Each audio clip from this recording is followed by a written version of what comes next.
Good evening dear students, कैसे हो? I think आप लोग अच्छे होंगे। पढ़ाई भी हो रही होगी। पढ़ाई हो रही है ना? ठीक है, चलो पढ़ाई हो रही है तो अच्छी बात है। और थोड़ा सा हम वीडियो आज लेट शुरू किए हैं, कुछ टाइम का गैप है, अपने पर्सनल काम में फंसे हुए थे। और आज की शाम में इस वीडियो में बहुत ही इम्पोर्टेंट टॉपिक है थायराइड ग्लैंड। उसके बाद समय अगर बचा तो parathyroid gland. Students, thyroid gland के विषय में ऐसा नहीं है कि आप लोग नहीं सुने होंगे, आप लोग इतना पढ़ चुके हैं, जरूर कई बार थायराइड ग्लैंड के विषय में सुने होंगे। थायराइड ग्लैंड एक काफ़ी अच्छा टॉपिक है। आपके यूजी एनसीईआरटी बेस्ड तैयारी से लेकर आप जब एमबीबीएस करोगे या थायराइड का स्पेशलाइजेशन उसके बाद आदमी करता है तो बहुत ही डीप टॉपिक है। लेकिन आपको जो है इंट्रोडक्टरी बेसिकली एनसीईआरटी लाइन पे ही आधार पे आपको समझना है और याद रखना है। तो let us study the thyroid gland. Thyroid gland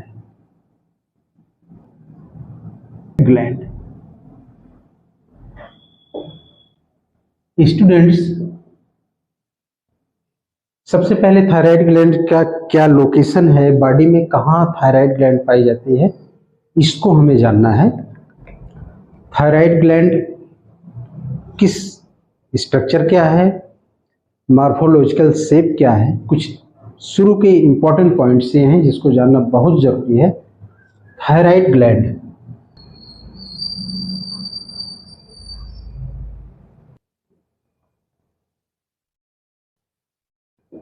हम स्टडी करते हैं, ये नेक है और नेक का ये फ्रंटल पार्ट है, फ्रंटल साइड, नेक का फ्रंटल साइड है। आप इंटरनल स्ट्रक्चर जब नेक का पढ़ेंगे तो उसमें जो ट्रैकिया है, या कि ट्रैकिया है, श्वास नली जिसको बोलते हैं, दिस इज द लैरिंग्स। ये लैरिंग्स है,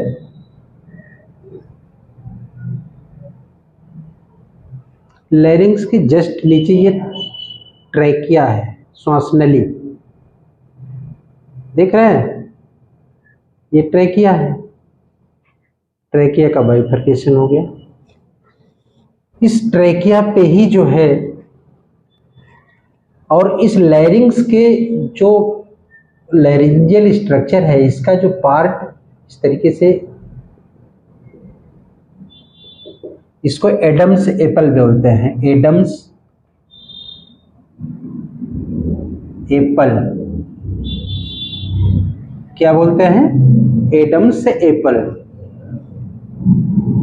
चाइल्ड लैरिंग एडम्स एप्पल बोलते हैं, जो ये यहाँ निकला हुआ है। जस्ट इसके नीचे थायराइड ग्लैंड स्थित होती है। थायराइड ग्लैंड का शेप क्या है, ये आपके लिए इंपॉर्टेंट है और ये क्वेश्चन पुटअप किया जा सकता है, पूछा जा सकता है। थायराइड ग्लैंड का शेप क्या है? थायराइड ग्लैंड का शेप क्या है? बटरफ्लाई शेप्ड ग्लैंड है थायराइड ग्लैंड। शेप क्या है? याद करिए, shape butterfly.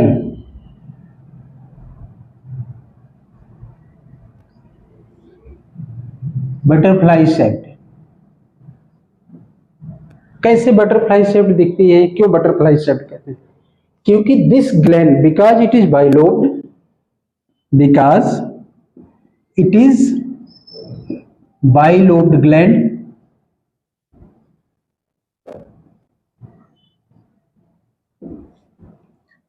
one lobe is attached to other lobe by isthmus। isthmus, यहां पे हम रुकते हैं इन दो चीजों को, ये दो words, bilobed gland, butterfly shaped और isthmus। दीज थ्री वर्ड्स, ये तीन वर्ड्स हैं जिनको अच्छे से जानना है। बटरफ्लाई शेप्ड क्यों कहा जा रहा है? क्योंकि जो बटरफ्लाई, जो तितली, बटरफ्लाई का मतलब तितली, तितली के दो पंख होते हैं ऐसे, ऊपर ऐसे लटके रहते हैं। जैसे इसका दो पंख क्या है कि ये थायराइड ग्लैंड का अगर स्ट्रक्चर है, ये मान लें ये बीच में इस्थमस है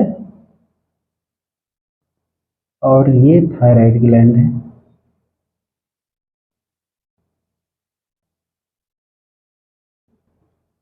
ये this is the thyroid gland.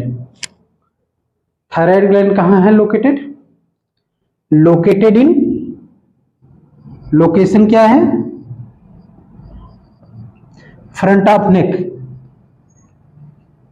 Neck below किसके नीचे? Adam's apple, below Adams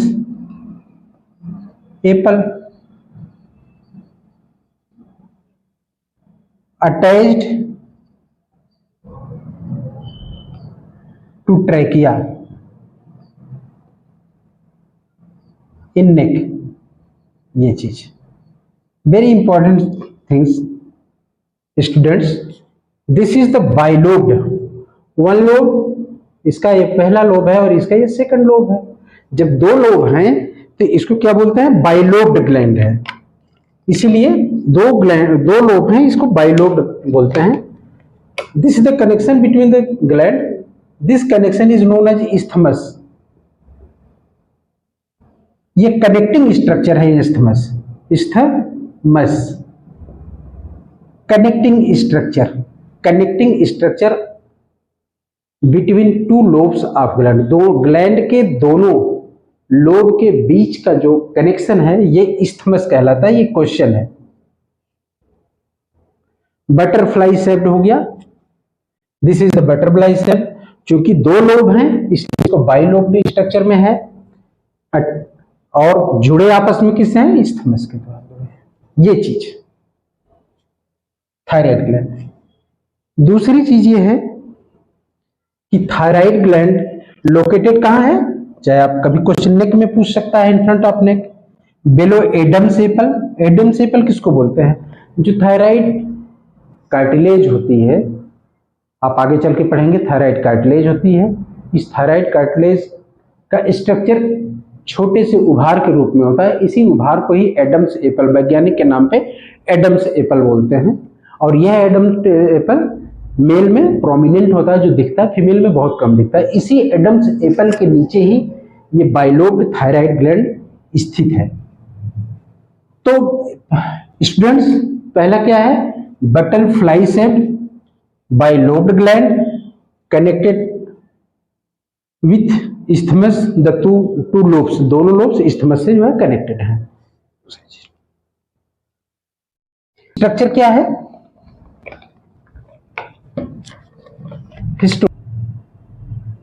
histology of thyroid gland.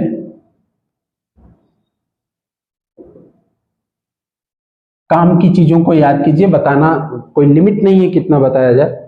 अगर हम इसको इस तरीके से काटते हैं, काट के एक स्ट्रक्चर बाहर इस तरीके से निकालें, यहां से छोटा सा ये स्ट्रक्चर बाहर निकालें, तो इस स्ट्रक्चर में क्या पाया जाता है?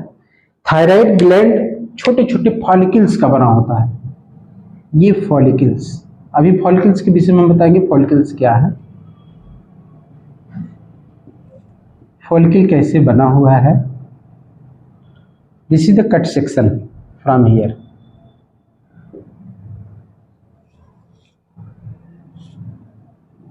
ये जब हिस्टोलॉजी इसका देखते हैं तो ये किसका बना हुआ है? Number 1, made up of thyroid follicles. Follicle का मतलब क्या होता है? फॉलिकल का मतलब कोई स्पेसियस स्ट्रक्चर, इनक्लोजिंग स्ट्रक्चर, जो जिसके अंदर स्पेस पाया जाए उसको फॉलिकल बोलते हैं। बीज फॉलिकल्स, जब ये फॉलिकल्स को हम सूक्ष्मदर्शी से देखते हैं तो इसमें पता चलता है कि ये फॉलिकल के अंदर ये सेल्स होती हैं, टाल सेल्स, लंबे लंबे।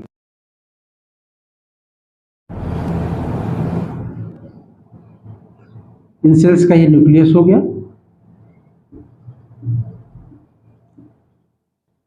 यूनिलेयर, दिस इज द यूनिलेयर, एक लेयर का बना हुआ है और ये बेसमेंट मेम्ब्रेन है जिसपे ये थायराइड की फॉलिकल्स की सेल्स है। This is the thyroid follicle cell. ये नेक्स्ट फॉलिकल का है, ये अलग फॉलिकल का है, इस फॉलिकल सारे ये किनारे किनारे फॉलिकल। इसी तरीके से इन फॉलिकल्स में भी यही स्ट्रक्चर बना हुआ है। देखिए हिस्टोलॉजी पढ़िए, हिस्टोलॉजी का मतलब थायराइड का क्या जो है कोशिकीय संरचना क्या है। जब हम इसका सेक्शन लेते हैं तो सेक्शन के बाद माइक्रोस्कोप में हमको ऐसा दिखता है स्ट्रक्चर, ये। अगर इन सारी चीजों को एक साथ बोले तो ये क्या बोले जाएंगे, थायराइड फॉलिकल्स। क्या बोले जाएंगे, थायराइड फॉलिकल्स, फॉलिकल्स। एक को thyroid follicle, thyroid follicle is made up of unilayer cells, मतलब एक लेयर की सेल्स से बनी होती है और मोस्टली ये सेल्स क्यूबॉइड से लॉन्ग स्टेज में पाई जाती हैं। अभी आपको बता रहे हैं, this is the follicular cells, follicular cell, follicular cells, not cells, cell, follicular cells. ये फॉलिकुलर स्पेस है, इसके अंदर जो स्पेस पाया जा रहा है इसको क्या बोलेंगे, ये स्पेस फॉलिकुलर स्पेस।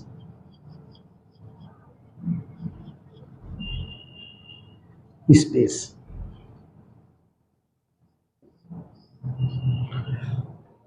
स्टूडेंट्स, आप ये देखोगे कि अगर इसको फर्स्ट फॉलिकल माना जाए, सेकंड फॉलिकल हो गई, थर्ड फॉलिकल ये है, फोर्थ फॉलिकल ये है और फिफ्थ फॉलिकल अगर मान लीजिए फर्स्ट, तो ये फॉलिकल जो वन फॉलिकल है, सेकंड फॉलिकल है, थर्ड फॉलिकल, इनके बीच में भी जो है कनेक्टिव टिश्यू भरे रहते हैं जिनको स्ट्रोमा बोलते हैं, थायराइड स्ट्रोमा।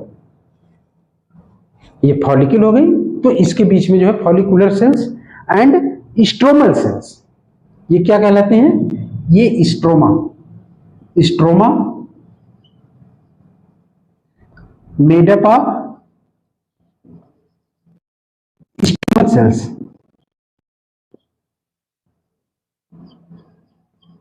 स्ट्रोमा टर्म कहां यूज किया जाता है, स्ट्रोमा टर्म जहां पे बैकग्राउंड की बात हो, बैकग्राउंड किसी भी स्ट्रक्चर को जब आप सपोर्टिंग स्ट्रक्चर जो होती है उसको हमेशा ज्यादातर लैंग्वेज में स्ट्रोमा उसको बोलते हैं। This is the stroma.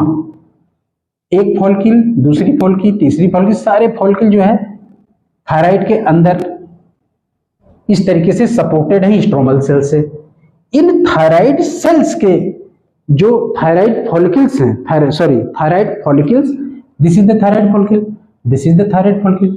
Thyroid follicle के बाहर के स्पेस को पैराफॉलिकुलर स्पेस बोलते हैं। इस पैराफॉलिकुलर या सारे फॉलिकल्स के बीच का जो स्ट्रक्चर है जिसको पैराफॉलिकुलर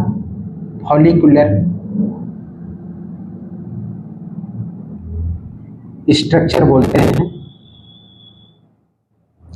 इस पैराफॉलिकुलर स्ट्रक्चर या स्ट्रोमा में स्पेशलाइज्ड सेल पाई जाते हैं, स्पेशलाइज्ड विशेष प्रकार की सेल्स पाई जाती हैं। जैसे मान लो ये सेल्स, ये स्पेशलाइज्ड सेल्स है। कहां पे स्पेशलाइज्ड सेल्स ये हैं,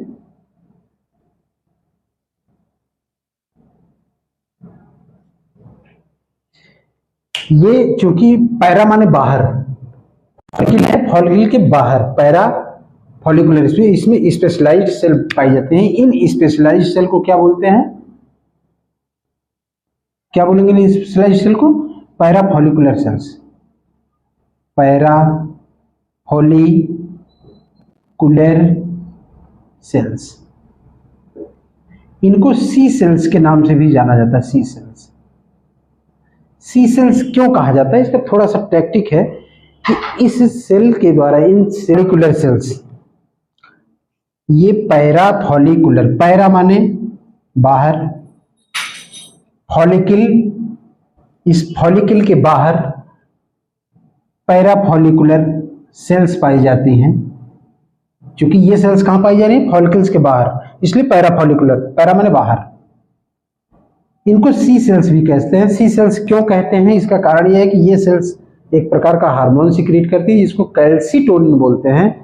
कैल्सीटोनिन जो कैल्शियम मेटाबॉलिज्म को कंट्रोल करता है। क्योंकि कैल्शियम और कैल्सीटोनिन दोनों में सी पाया जाता है, उसी सी को मिला के सी सेल्स बोल देते हैं।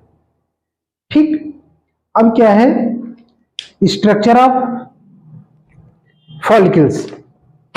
नेक्स्ट है स्ट्रक्चर ऑफ फॉलिकल्स। क्या स्ट्रक्चर है? जैसे हमने मैंने बताया कि ये फॉलिकल्स हैं स्पेस कंटेनिंग एस्नी, इनको एस्नी भी बोलते हैं। ऐसा इसमें इसलिए स्पेस कंटेनिंग स्ट्रक्चर को ज्यादातर एस्नी भी कभी कभी बोलते हैं। तो follicles, follicular structure of follicles, structure of follicles.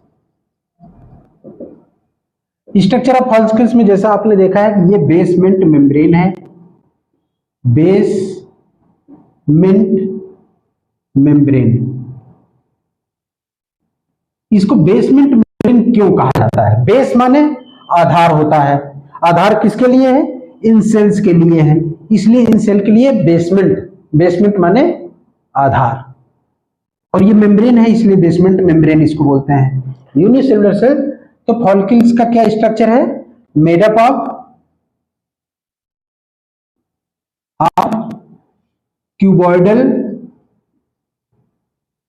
Are columnar.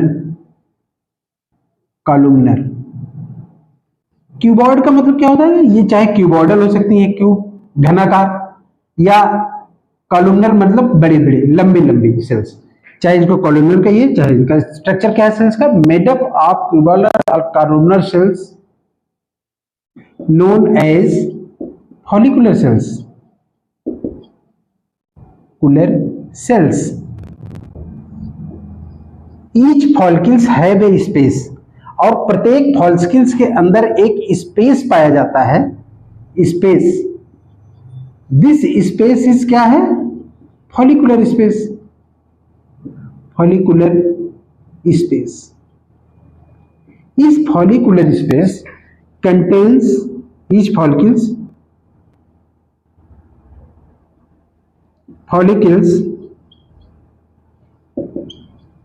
contain space known as follicular space।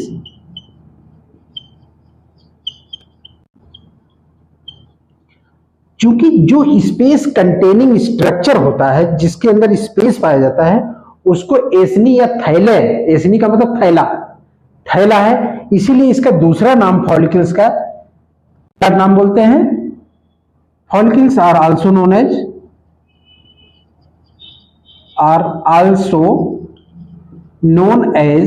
एस्नी। एस्नी के अंदर स्ट्रक्चर होता है, एस्नी कहलाती है। तो ये क्यूबॉइडल स्ट्रक्चर भी हो सकते हैं, कॉलुमनर स्ट्रक्चर हो सकते हैं। बेसमेंट मेम्ब्रेन के ऊपर ये यूनिसेलुलर लेयर जो है लगा रहता है फॉलिकल का, इसके अंदर स्पेस पाया जाता है जिसको फॉलिकुलर स्पेस कहते हैं, या स्ट्रोमा भी कभी कभी कहते हैं। फॉलिकुलर स्पेस हो गया कि ये जो फॉलिकल्स है, इनसाइड द फॉलिकल्स, फॉलिकल्स के अंदर, इनसाइड द फॉलिकल्स स्पेस जो होता है कंटेन्स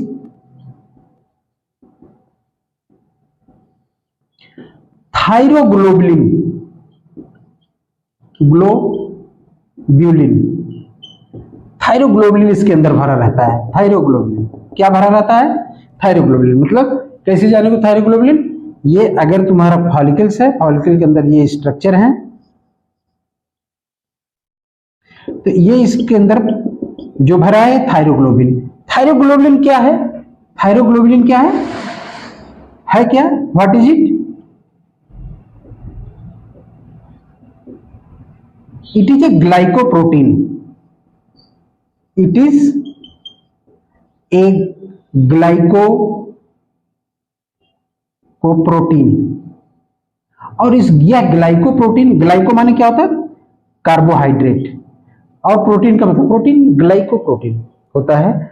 और यह किस स्टेज में अंदर रहता है? फ्लूइड, कोलोइडल स्टेज में।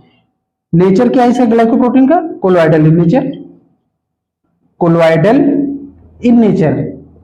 कोलोइडल इन नेचर का मतलब क्या होता है कि कोलोइडल का मतलब फ्लूइड होता है, और वो फ्लूइड काफी थिक होता है, मोटा फ्लूइड।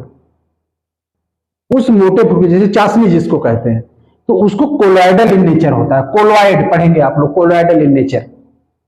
इसी कोलोइडल या यही ग्लाइकोप्रोटीन में आयोडीन आके बंधता है, तो ये इसे थायरॉक्सिन नामक जो है हार्मोन बनता है। आगे हम पढ़ेंगे hormones of thyroid gland. Hormones of thyroid gland, hormones of thyroid gland.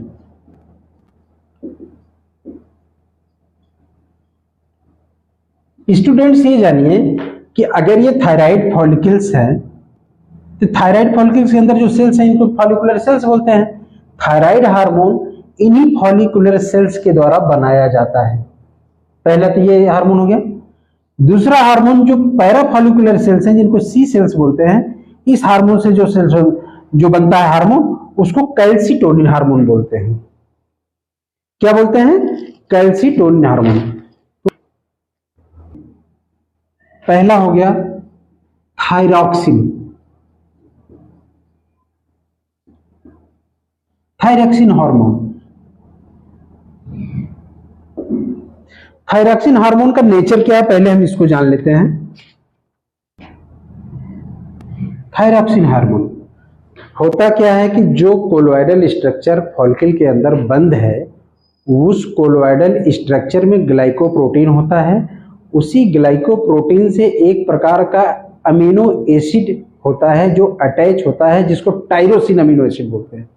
और वह टायरोसिन अमीनो एसिड जब आयोडीन से बंधता है, आज इसको आप नोट कर लीजिए कि थायरॉक्सिन बनने के लिए दो चीज की जरूरत है। एक तो टायरोसिन अमीनो एसिड, दूसरा है टायरोसिन अमीनो एसिड पे आयोडाइड आयन आके बंधता है, तब उससे जो है थायरॉक्सिन हार्मोन बनता है। थायरॉक्सिन हार्मोन जो है बेसिकली ये टेट्रा आयोडीनेटेड होता है, टेट्रा आयोडीनेटेड। तो इस हार्मोन के दो रिक्वायरमेंट्स हैं। टेट्रा माने 4, आयोडीनेटेड मतलब आयोडीन, ठीक। 4 iodine molecules bound with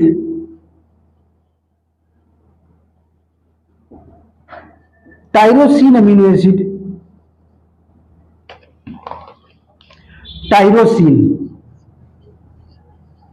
tyrosine amino acids. इसलिए आप इसका नेचर जान गए होंगे कि थायरॉक्सिन हार्मोन का क्या नेचर है।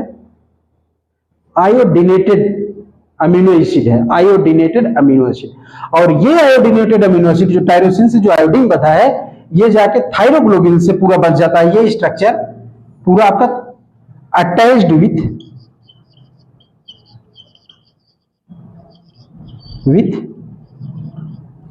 थायरोग्लोबिन, थायरोग्लोब्यूलिन। एक बार बच्चों इसको फिर से क्लियर कर लीजिए कि this is the thyroid follicle. Thyroid follicle किस पे बनी हुई है? Basement membrane plus thyroid cells के द्वारा बनी है। इसके अंदर स्पेस पाया जाता है जिसको फॉलिकुलर स्पेस बोलते हैं। फॉलिकुलर स्पेस में क्या भरा हुआ है? Colloidal material. कोलोइडल मटेरियल क्या भरा है? थायरोग्लोबुलिन बना हुआ है। थायरोग्लोबुलिन किस चीज से बना है?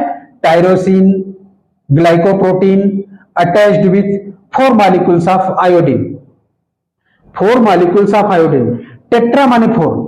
इसी कारण से थायरॉक्सिन हार्मोन को T4 बोलते हैं। क्या बोलते हैं? Also known as T4। अब जान गए आपने।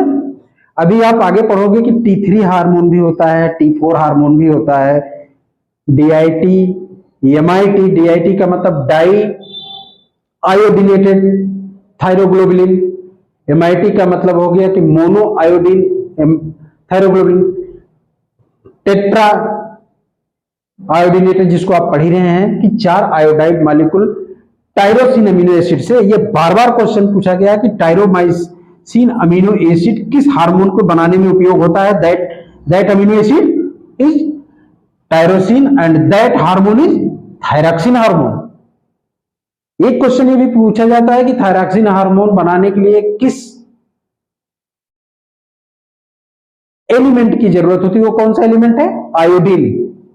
आयोडीन अभी आगे आप पढ़ोगे कि आयोडीन का कैसे सेल के अंदर आता है, ये सब पढ़ाना बहुत जरूरी नहीं है। इतना जानिए कि थायरॉक्सिन हार्मोन बनने के लिए आयोडीन की जरूरत होती है, टायरोसिन अमीनो एसिड की जरूरत होती है। ये दोनों जो है अपने ट्रांसपोर्टिंग या अपने जो थायरोग्लोबिन जो ग्लाइकोप्रोटीन है उससे बंधे रहते हैं। क्योंकि जो 4 आयोडीनेटेड स्ट्रक्चर है टायरोसिन का, उसको T4 से प्रेजेंट किया जाता है और इसलिए थायरॉक्सिन का जो मेन नाम है वो T4 को कहते हैं। T3 is not known as thyroxine hormone. T3 को आप थायरॉक्सिन नहीं बोलोगे। T3 is a deiodinated form of T4। अब आप पढ़िए कि ये T4 is thyroxine hormone. Basically thyroid follicular मान लीजिए cells make mainly thyroxine T4। 100% T4 is made by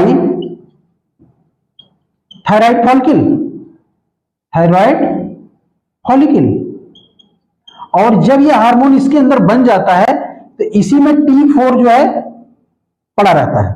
जरूरत पड़ने पे इसी T4 को बाहर फॉलिकल से निकालते हैं और जब यह T4 बाहर आता है ब्लड में, इन ब्लड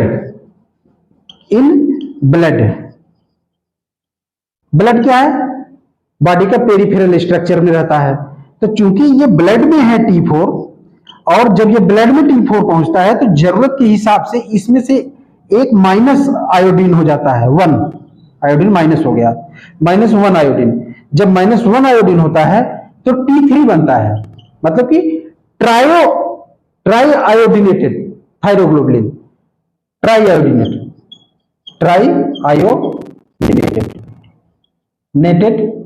थायरोग्लोबुलिन।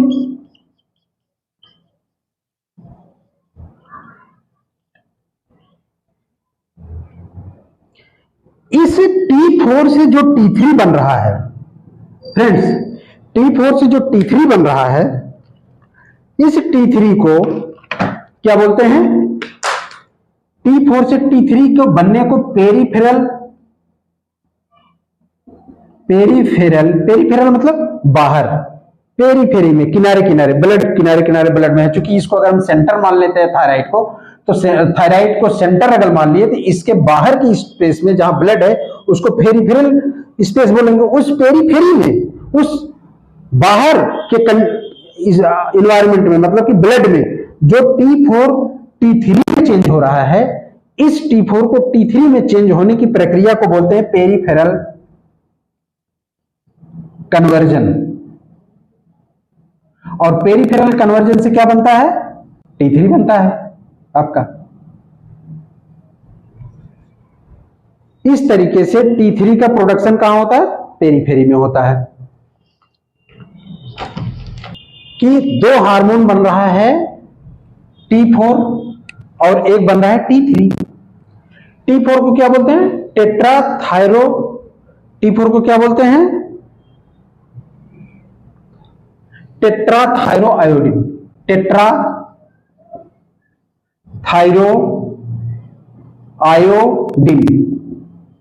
इसको फिर से एक बार लिख लीजिए आराम से। तो पहला हार्मोन बेसिकली जो हो गया T4 थायरॉक्सिन के नाम से जाना जाता है। केमिकल स्ट्रक्चर क्या है इसका? Tetra iodo thyronine, tetrahydrothyronine. दूसरा क्या है, T3, पेरिफेरल कन्वर्जन से बनता है, इसको क्या बोलते हैं, ट्राई, ट्राई माने 3, टेट्रा माने 4, आयोडो थायरोनिन।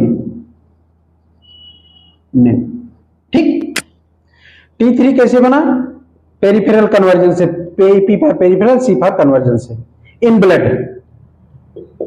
ठीक, अगर T3 और T4 को बॉडी में मापा जाए, अगर इनके अमाउंट को देखा जाए बाई अमाउंट, अमाउंट के आधार पे, amount on the basis of amount,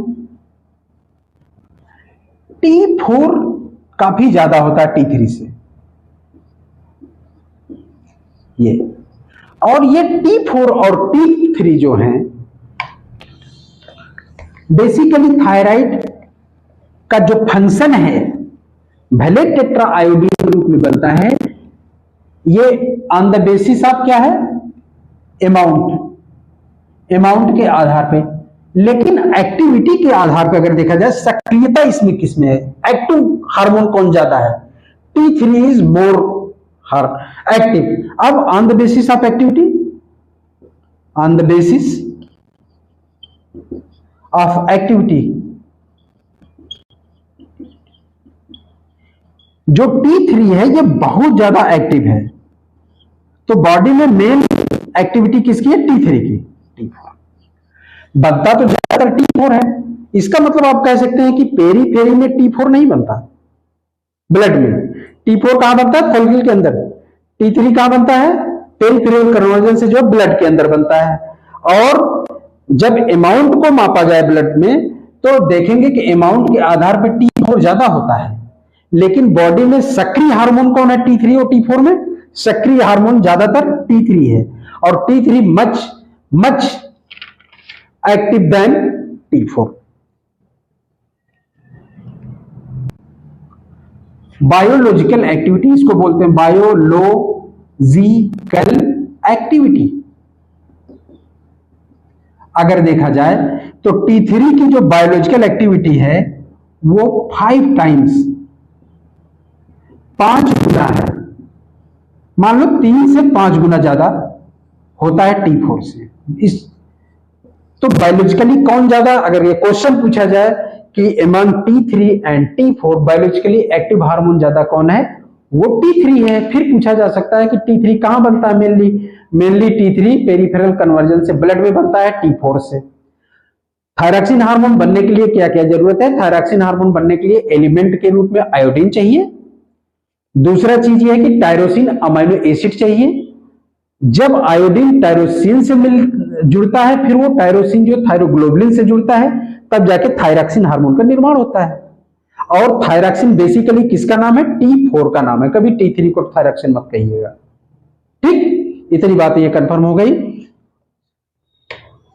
इसका मतलब एक 100% T4 जो है कहां बनता है, 100% T4 कहां बनता है, थायराइड फॉलिकल्स में। बच्चों एकदम क्लियर कर लीजिए। फर्स्ट पॉइंट क्या है, T3 एंड T4 मेनली दो हार्मोन थायराइड से बन रहे हैं। T4 100% थायराइड फॉलिकल से बन रहा है, T3 कहां बन रहा है, पेरिफेरल कन्वर्जन से ब्लड में बन रहा है। इसका मतलब है कि 100% T4 is produced inside the thyroid follicle. Peripheral conversion नाम क्यों दिया गया, अगर हम थायराइड को यहां सेंटर में मान लें तो सेंटर थायराइड के बाहर पेरिफेरी है, बाहर की बाउंड्री है, बाहर का स्पेस है, उसको पेरिफेरी बोलते हैं। किनारे, तो किनारे पे कौन बन रहा है, T3 से एक आयोडीन निकल रहा है, तो T4 से एक आयोडीन निकल रहा है, तो T3 बन रहा है। उस T3 का जो प्रोडक्शन है बेसिकली T4 से हो रहा है और थायराइड के बाहर हो रहा है, इसलिए इसको पेरिफेरल कन्वर्जन कहते हैं। ठीक, इतनी चीजें याद करने की जरूरत है इसमें। बाकी अगर बॉडी में T3 और T4 के अमाउंट को नापा जाए तो T4 is much more than T3 amount के आधार, लेकिन बायोलॉजिकल एक्टिविटी के आधार पे T3 is the much more active than T4। कितने गुना T3 एक्टिव है, 3 to 5 गुना एक्टिव है। उसके अलावा अब आप देखेंगे कि एक हार्मोन और है जो सी सेल्स के द्वारा प्रोड्यूस हो रहा है। तीसरा हार्मोन है सी से मतलब कि पैराफॉलिकुलर सेल हार्मोन्स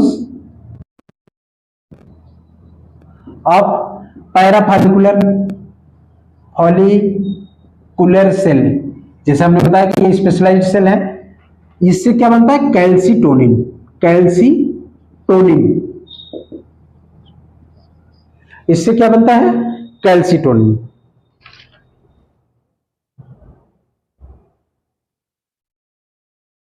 ये 32 अमाइनो एसिड कंटेनिंग पेप्टाइड है, या प्रोटीन मान लीजिए। मतलब कि अगर आप ये देख रहे थे कि T3 T4 का नेचर क्या है, आयोडीनेटेड अमाइनो एसिड है, उसी आधार पे ये पेप्टाइड या प्रोटीन कहे जा सकते हैं कैल्सीटोनिन के। कितने अमीनो एसिड का बना होता है 32 अमीनो एसिड का बना होता है। आल्सो इस चूंकि कैल्सीटोनिन क्यों कहा गया, क्योंकि ये कैल्शियम मेटाबॉलिज्म को मेंटेन करता है, इसलिए कैल्सीटोनिन। उसीलिए सी सेल्स भी सिक्रेटिंग सेल को सी सेल कहा गया। ठीक, ये also known as thyrocalcitonin.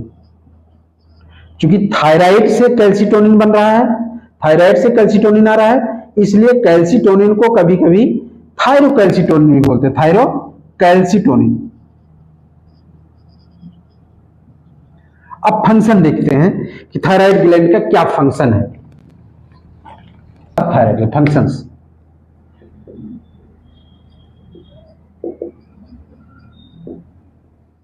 Normally thyroid gland का क्या फंक्शन है। थायराइड ग्लैंड बॉडी के हर सेल को प्रभावित करती है। आप जान लीजिए आप लोग, थायराइड ग्लैंड या थायराइड हार्मोन बॉडी के हर सेल पे काम करती है। हर सेल के ग्रोथ और उसकी मेंटेनेंस और उसकी मेटाबॉलिक एक्टिविटी को यह कंट्रोल करती है थायराइड ग्लैंड। पहला काम क्या है, रेगुलेट द बीएमआर। आगे आप चल के पढ़ोगे कि basic, B for basic, M for metabolic R for rate. Basic metabolic rate, metabolic rate. अभी हमने बोला है कि थायराइड जो है बॉडी के हर सेल को प्रभावित करती है। कैसे प्रभावित करती है, सेल के अंदर जो रिएक्शंस चलते रहते हैं उसको मेटाबॉलिक रिएक्शंस बोलते हैं। उन मेटाबॉलिक रिएक्शन को कंट्रोल करने वाला कौन है, कंट्रोल करने वाला कौन होता है मेटाबॉलिक रिएक्शन को, कैटलिस्ट होते हैं, एंजाइम्स होते हैं। उस एंजाइम का प्रोडक्शन, उस एंजाइम की एक्टिविटी को कौन प्रभावित करता है, कौन स्टिमुलेट करता है, थायराइड हार्मोन। जब थायराइड हार्मोन मेटाबॉलिक रिएक्शंस को प्रभावित करता है या संचालित करता है तो इसीलिए बोला जाता है कि इट मेंटेन्स या regulate basic metabolic rate. Basic metabolic rate क्या है, बेसिक क्यों कहते हैं ये आगे चल के आप पढ़ेंगे, बस अभी आप ये नोट कीजिए कि बेसिक मेटाबॉलिक रेट को जो है करता है। दूसरा चीज है कि थायराइड आरबीसी प्रोडक्शन को भी प्रभावित करता है। Also regulate RBC production. Body में RBC red blood cells, red blood cells के प्रोडक्शन को भी रेगुलेट करता है। पहला काम ये हो गया, रेड ब्लड सेल्स को एक्शन को भी ये प्रभावित। दूसरी तीसरी चीज ये है इलेक्ट्रोलाइट एंड वाटर। बहुत इंपॉर्टेंट चीज है। 2023 में 3 ऑप्शन आए हैं क्वेश्चन पे, आया है बेसिक मेटाबॉलिक रेट को ये प्रभावित करता है कि नहीं करता है, ट्रू और फॉल्स का क्वेश्चन है ये। बेसिक मेटाबॉलिक रेट को प्रभावित करता है, आरबीसी प्रोडक्शन को प्रभावित करता है, इलेक्ट्रोलाइट एंड वाटर बैलेंस को भी बॉडी में मेंटेन करता है, इसमें भी पार्टिसिपेट ये करता है। इलेक्ट्रोलाइट, इलेक्ट्रोलाइट का मतलब क्या होगा, सोडियम पोटेशियम। और वाटर में क्या हो गया, वाटर पानी H2O। बॉडी में इसके भी लेवल को ये प्रभावित करता है। तीसरी बात यह है कि ये थायरॉक्सिन का फंक्शन है, इतनी बात है। चौथा फंक्शन क्या है,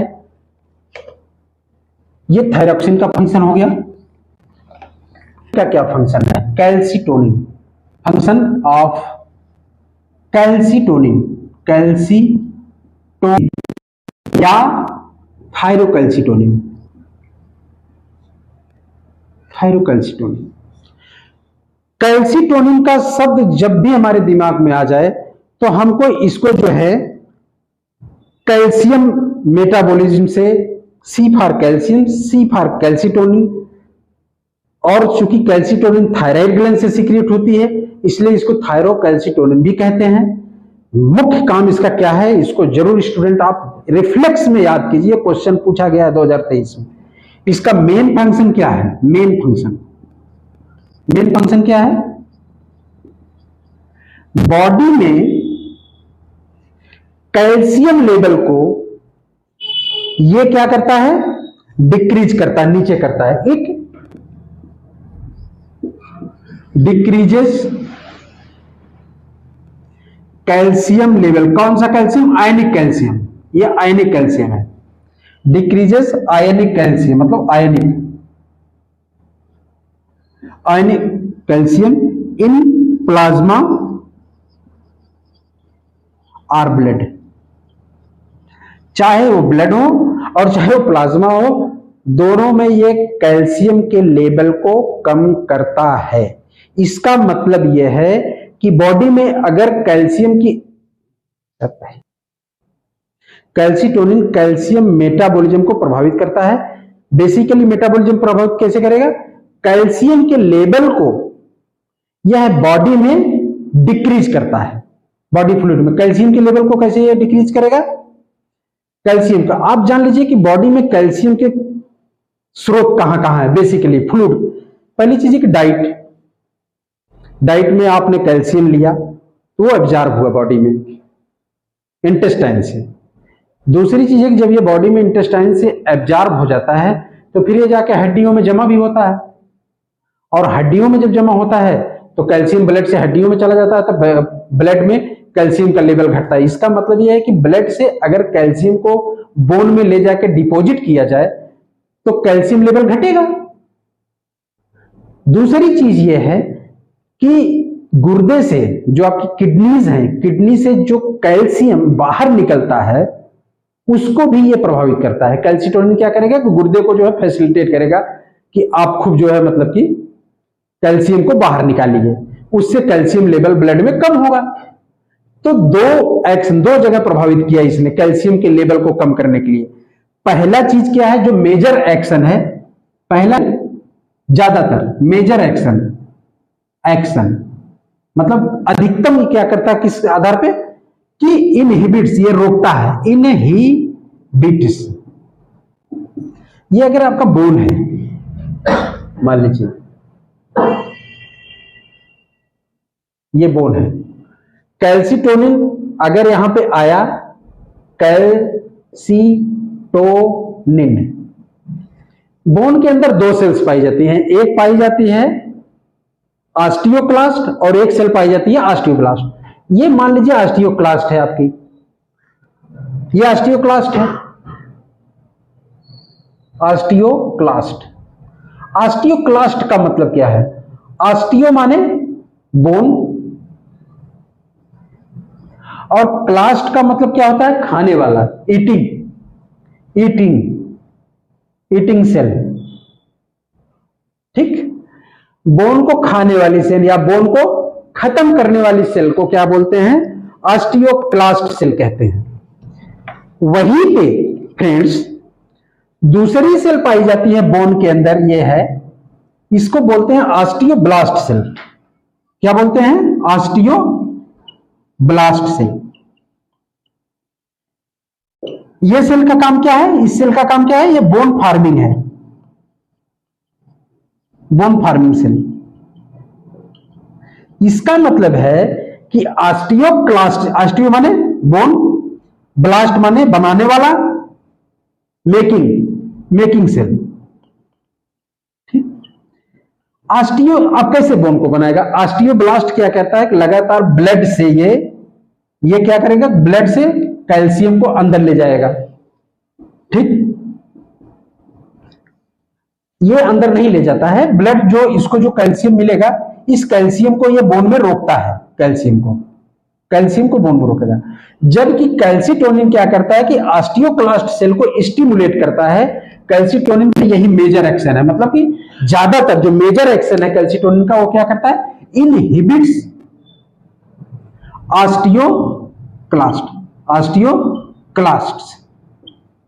ऑस्टियोक्लास्ट सेल को इनहिबिट करता है, ये क्वेश्चन है। और जब ऑस्टियोक्लास्ट सेल को ये इनहिबिट करेगा तो ये क्या करता है कि कैल्शियम को, ऑस्टियोक्लास्ट क्या करता है? ये कैल्शियम को बाहर निकालता है। जब इसको ये रोक देगा तो कैल्शियम का बाहर निकलना कम हो जाएगा, जिसके कारण से कैल्शियम डज नॉट मूव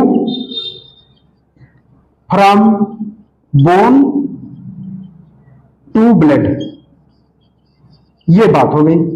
जब कैल्शियम बोन से बाहर नहीं आ पाएगा कैल्सिटोनिन के प्रभाव के कारण, तो ब्लड में क्या हो जाएगा? डिक्रीज्ड लेवल हो जाएगा। ये किसका है? ये decreased level of calcium in blood. Minor action दूसरे तरीके से कैसे इसको प्रभावित करता है? फर्स्ट एक्शन होता, सेकंड एक्शन आप क्या लेंगे कैल्सिटोनिन का? Minor action of calcitonin. First one वाला क्या था? मेजर एक्शन क्या था? Inhibits the osteoclast. क्वेश्चन है माइनर एक्शन क्या है? माइनर एक्शन में जिसे हमने आपको बताया कि गुर्दा, जो किडनीज हैं, किडनीज के अंदर ये आपकी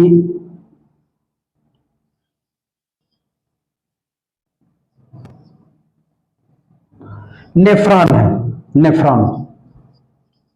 गुर्दे का जो स्ट्रक्चरल यूनिट है नेफ्रॉन है। इस नेफ्रॉन में जब कैल्शियम, बॉडी से ब्लड के थ्रू कैल्शियम आता है, यह यूरिन के थ्रू कैल्शियम बाहर चला जाता है। यूरिन के अंदर कैल्शियम है। ठीक, इसके बीच में कैल्शियम का कुछ बॉडी जाता है, एब्जॉर्ब होता है। इसको रीएब्जॉर्प्शन बोलते हैं। रीएब्जॉर्प्शन क्यों बोलते हैं दोस्त? एब्जॉर्प्शन क्यों नहीं बोले? इसलिए एब्जॉर्प्शन नहीं बोलते हैं कि जब हम खाना खाते हैं तो खाने के, हमारे डाइट के साथ जो कैल्शियम आता है हमारी आंत में एब्जॉर्ब होती है। वो एब्जॉर्ब होकर हमारे ब्लड में चली जाती है। जब वो ब्लड में चली जाती है तो फिर वो ब्लड से सर्कुलेट होके जब वो नेफ्रॉन गुर्दे के अंदर जाती है तो नेफ्रॉन से वो यूरिन में बाहर जाता है। लेकिन यूरिन में तो अगर बाहर वो कैल्शियम जा रहा तो अधिकतम कैल्शियम फिर नेफ्रॉन से बॉडी खींच लेती है। एक बार तो इंटेस्टाइन में एब्जॉर्ब हुआ, फिर ब्लड में मिला, ब्लड से फिर गुर्दे में गया, लेकिन गुर्दे में पुनः जो इसका अवशोषण हो रहा है उसको रीएब्जॉर्प्शन बोलते हैं। री माने पुनः, क्या है? पुनः। इसलिए कोई भी एलिमेंट जो नेफ्रॉन के अंदर एब्जॉर्ब होगा उसको हम रीएब्जॉर्प्शन बोलते हैं, नॉट एब्जॉर्प्शन। एब्जॉर्प्शन कहां पे होगा? इंटेस्टाइन में होगा। इसलिए माइनर फंक्शन क्या है इसका कि कैल्सिटोनिन क्या करेगा? Inhibits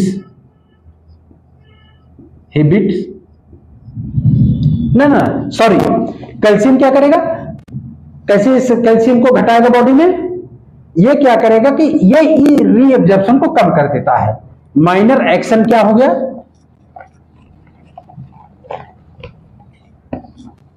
inhibits reabsorption. और जब इस रीएब्जॉर्प्शन को ये इनहिबिट करेगा तो मैक्सिमम कैल्शियम एक्सक्रीटेड, एक्सक्रीटेड माने उत्सर्जित होगा या बॉडी से बाहर जाता है, एक्सक्रीटेड इन यूरिन। तो यूरिन मतलब पेशाब में जो है कैल्शियम खूब ज्यादा जाने लगेगा, अधिक से अधिक कैल्शियम। जब कैल्शियम ब्लड यूरिन के थ्रू लॉस होने लगेगा तो ब्लड में कैल्शियम की मात्रा ऑटोमेटिक कम हो जाएगी। तो डिक्रीज्ड लेवल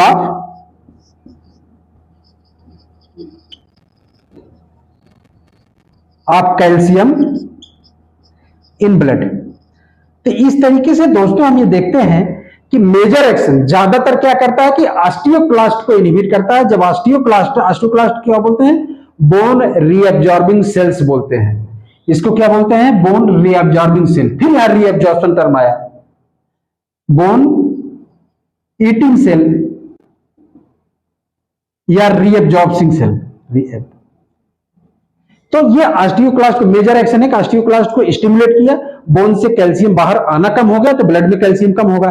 दूसरा चीज है कि गुर्दे में जाकर नेफ्रॉन को एक्टिवेट इस तरीके से करता है कि उसके रीअब्जॉर्प्शन को, मतलब कि कैल्शियम जहां रीअब्जॉर्ब होता है कैल्शियम के गेट को ये बंद कर देता है तो कैल्शियम अंदर नहीं आता। इसके बदले में बॉडी, आप जान लीजिए कि होम्योस्टैसिस अभी हम आपको बताएंगे, जब ये कैल्शियम को बाहर ज्यादा से ज्यादा निकालता है तो कैल्शियम पे प्लस चार्ज होता है, तो प्लस चार्ज बॉडी से जो लॉस होने लगेगा तो बॉडी नेगेटिव चार्ज में ज्यादा होने लगेगी। लेकिन हमको बॉडी को न्यूट्रल रखना है। जब हमको न्यूट्रल रखना है तो इसके बदले में ये क्या करता है कि फास्फेट PO4, जो PO4 होता है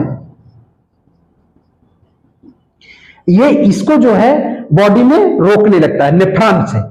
तो जैसे अभी मैंने आपको बताया था कि नेफ्रॉन अगर ये है, नेफ्रॉन अगर ये कैल्शियम को बाहर जा रहा है यूरिन में, कैल्शियम यूरिन में, यूरिन, तो इसके बदले में ये बॉडी में कैल्शियम को phosphate PO4 sorry PO4 phosphate को ये जो है PO4 को बॉडी फ्लूइड में, बॉडी के अंदर, बॉडी फ्लूइड मतलब ब्लड में रीअब्जॉर्ब कर ले। कहने का मतलब यह है कि जो मेजर एक्शन था बोन में ऑस्टियोकैल्शियम को, ऑस्टियोब्लास्ट को रोका, इसलिए जो है कैल्शियम ब्लड में आना रुक गया तो कैल्शियम का लेवल घट गया। माइनर एक्शन क्या था, कम एक्शन क्या है कि गुर्दे से कैल्शियम के रीअब्जॉर्प्शन को रोकता है, उससे भी कैल्शियम बाहर जाता है तो कैल्शियम की मात्रा कम होती है। उसके बदले में इलेक्ट्रिक न्यूट्रलिटी को मेंटेन करने के लिए, ताकि बॉडी से प्लस चार्ज ज्यादा ना लॉस हो जाए, उसके चक्कर में ये बॉडी से फास्फेट को अंदर ले लेता है, बॉडी से कह रहे हैं पेशाब से अंदर ले लेता है। तो यही एक्शन कैल्सिटोनिन का है। ठीक, अब थायराइड रिलेटेड डिजीज,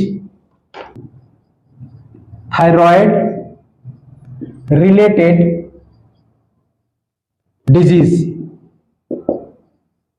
डिजीजेस जैसे हाइपोथायरॉयडिज्म,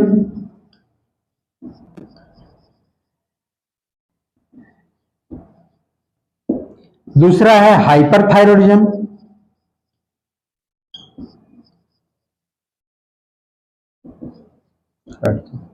ये नेक्स्ट लेक्चर में इसको हम कवर करेंगे। Thank you.